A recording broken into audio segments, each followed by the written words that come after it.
In this video, we're going hunting for comic books at LA Comic Con.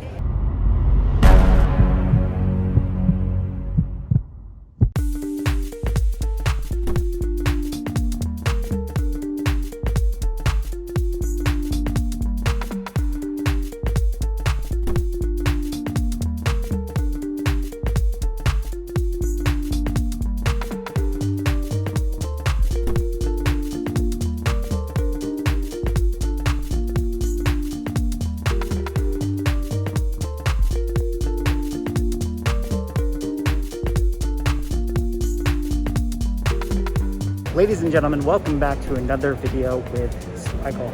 Well, we are here at LA Comic Con. I totally got FOMO. I had no plans of coming to LA Comic Con this year, but you know, at the last minute, one of my friends was like, hey, I'm gonna go. And you know how we do it. It's like, I didn't want to miss out on those sweet comic book deals. So I'm gonna be hunting around today. I have no expectations, but you know, if a good deal shows up, I will definitely grab something. So you know, come on with me and let's see if we can find some big keys.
All right, I just want to give a shout out to George right here. He has the best booth in all of LA Comic Con, and the reason for that is that he actually has a Dark Hawk section right here. The best character, for sure. He's got Dark Hawk #1 on the wall right there. $1 million, I will trade it for an Amazing Fantasy 15. Dude, steal of the century right now. If you got an AF-15 and you want to send it George's way. 3.0 or higher, blue label only.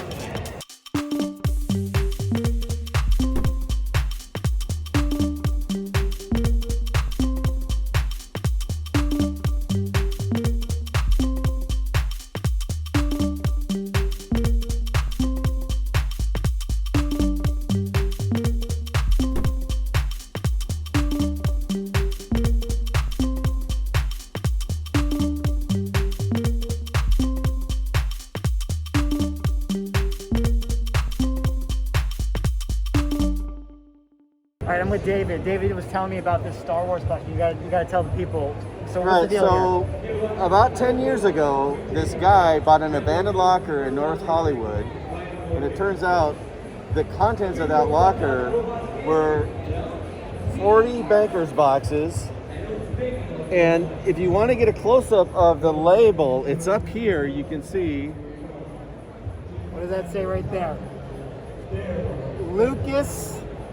Lucas Licensing. Yeah, so this is crazy, but they apparently, when they went to Marin County, they abandoned a bunch of lockers, and these comics were in there.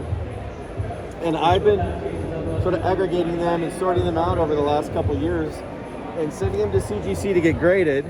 So effectively, this is like the Lucas warehouse finds. It is the in a Lucas way. Warehouse find. Very, very cool. This is awesome. Well, LA Comic Con, Star Wars is right here for you.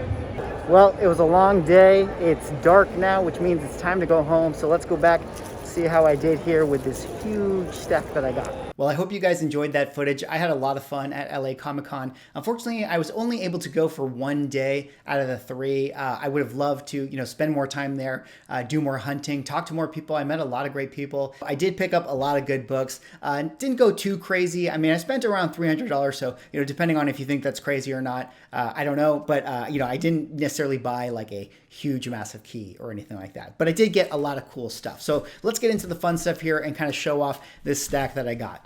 So the first one I got is one that I've wanted in my collection, and it is an absolute beautiful book. I already put it up in the Mylar. This is Tales to Astonish number 93, a beautiful Marie Severin cover. And this is just one of those like pure cover buys that, everyone chases in the market. A lot of the Silver Surfer stuff has been heating up recently. We have those Fantastic Four 48, 49, 50. There's some other Silver Surfer covers within that Fantastic Four run. And this right here, I think, is one of the other great Silver Surfer covers that has definitely started to heat up recently. I think, this one probably sent me back around $110 or so. So this was definitely the most expensive thing I picked up, but it's, a really nice grade. I'd probably call it like a 6.5 or so. So I thought that was, definitely worth picking up. It's one that I want to have in my collection. It'd probably go on the wall. So this one is a beautiful, beautiful copy of that. Really, really happy to get it. And I'm not actually sure if this is the first time that Hulk and Silver Surfer meet. I think that it could be, although it's possible I think that they meet in the issue before this, and then this storyline takes place after the fact. So I don't really know, but again, I'm sure we're going to have that moment in the MCU where Hulk and Silver Surfer, meet or fight or do whatever, and I'm sure that a book like that will definitely pick up in value as it already has.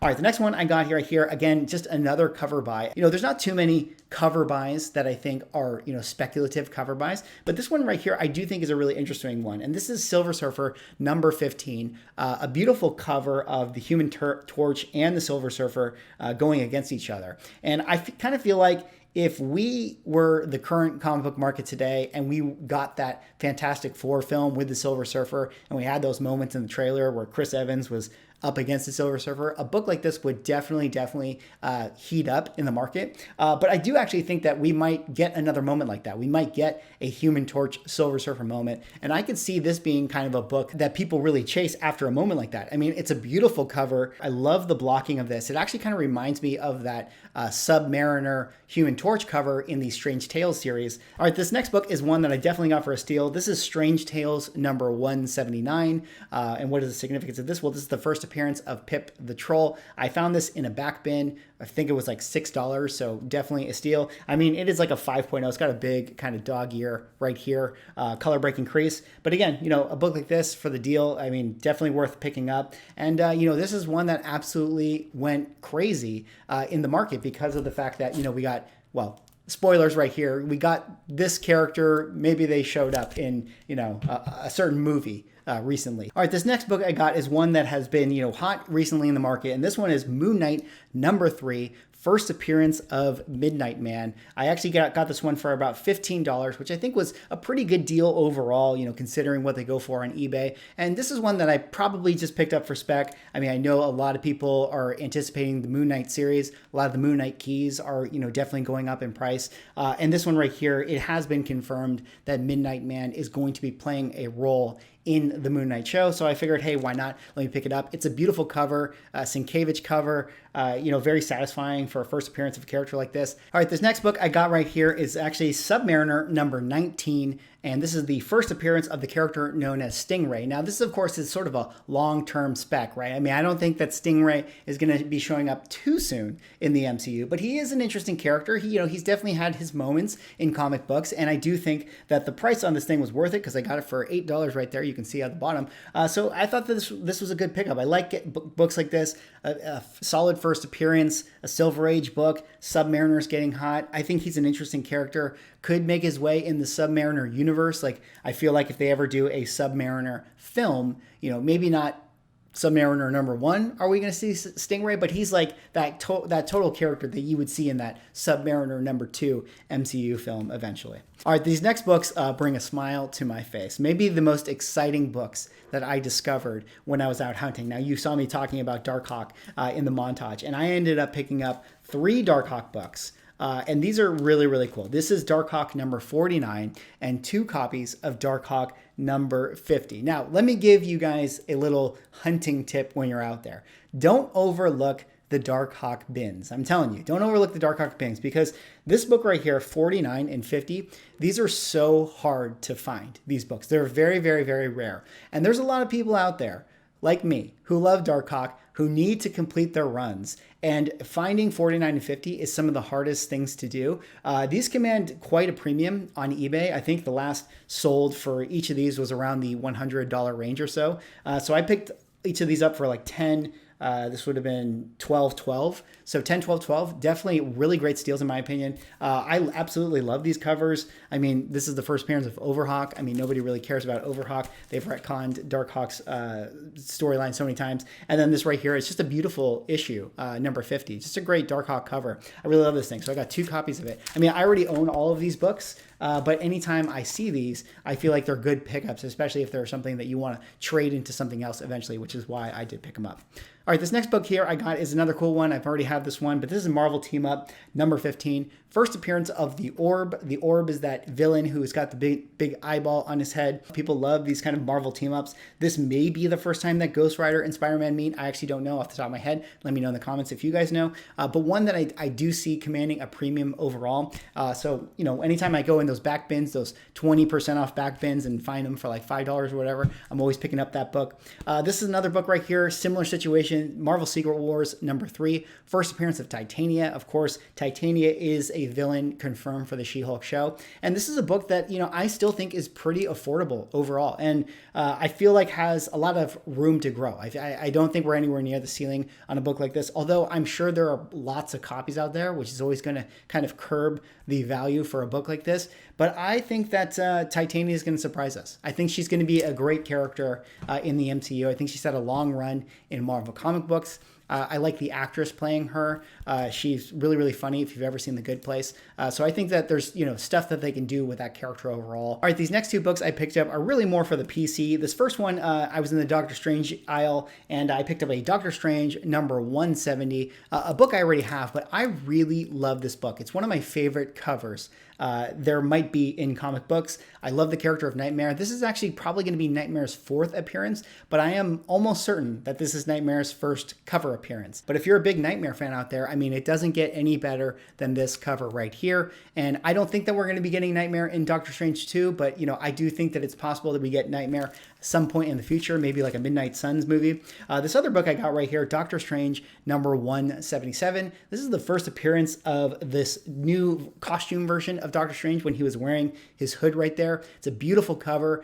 This is just one that I always kind of wanted in my PC. Again, I don't know. I mean, there is speculative value out of this. I mean, maybe Doctor Strange is going to take up this look at some point in the future. All right, this next one I got for Spec, and this one is actually one that I've wanted to talk about for a while. This is Submariner #9, and this was a really, really nice grade of this book. You know, it's really hard to find this one in high grades. It looks probably beat up because it's an old bag, but it's a beautiful copy. Very, very, very few spine ticks on this one. But this is the first appearance of the Serpent Crown. It is also billed as being the first appearance of Set, although I might have to make some kind of video about that because I actually don't think that that's true. But the Serpent Crown is really interesting to me. Huge, huge implications for Atlantis and the Submariner universe and Lemuria and a lot of the deviants and stuff like that. I think that the Serpent Crown could be a storyline akin to like an Infinity Gauntlet in the MCU at some point in the future.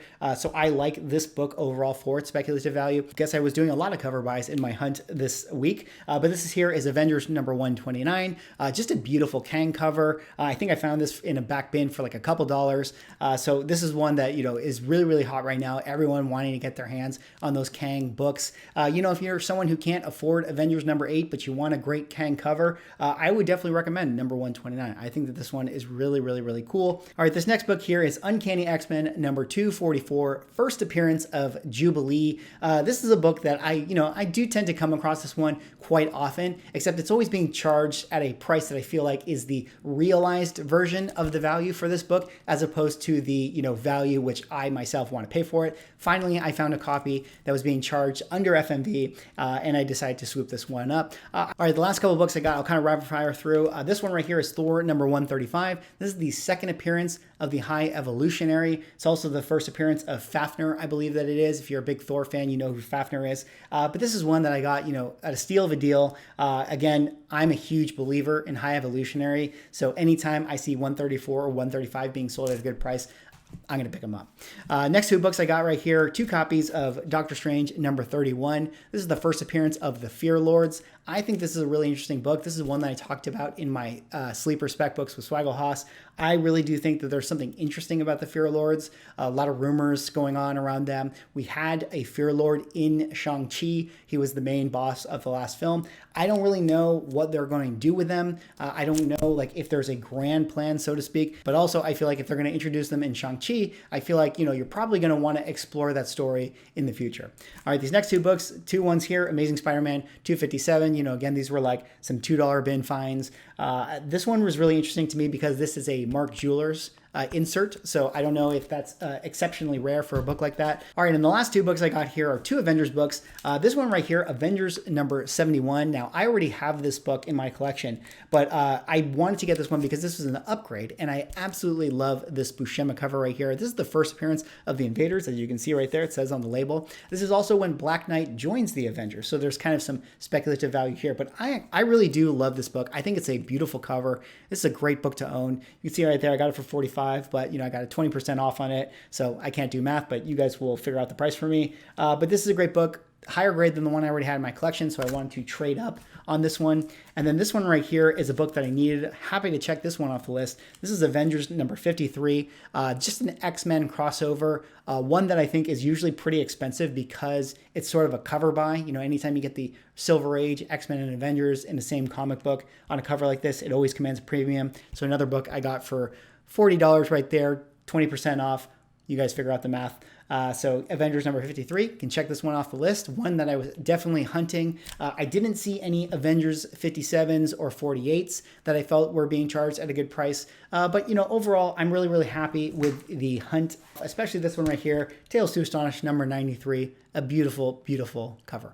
Anyways, that's all I have for this video. That was my hunt at LA Comic Con. Let me know what you guys think. Did you guys enjoy the video? I'm actually going to be going to Ontario Comic Con in just a couple weeks, and I'll probably do the same thing, do another hunt, get some footage and stuff. Let me know in the comments if you guys would like to see anything more specific when I do these kind of montages. I mean, it's a little bit hard for me to kind of dig through it and actually look for books, but then also spend time filming. So let me know if you guys would like to see me hunting more. Would you like to see me interview people? Anyways, drop me a like, comment, subscribe if you're enjoying the content, and I will see you in the next video.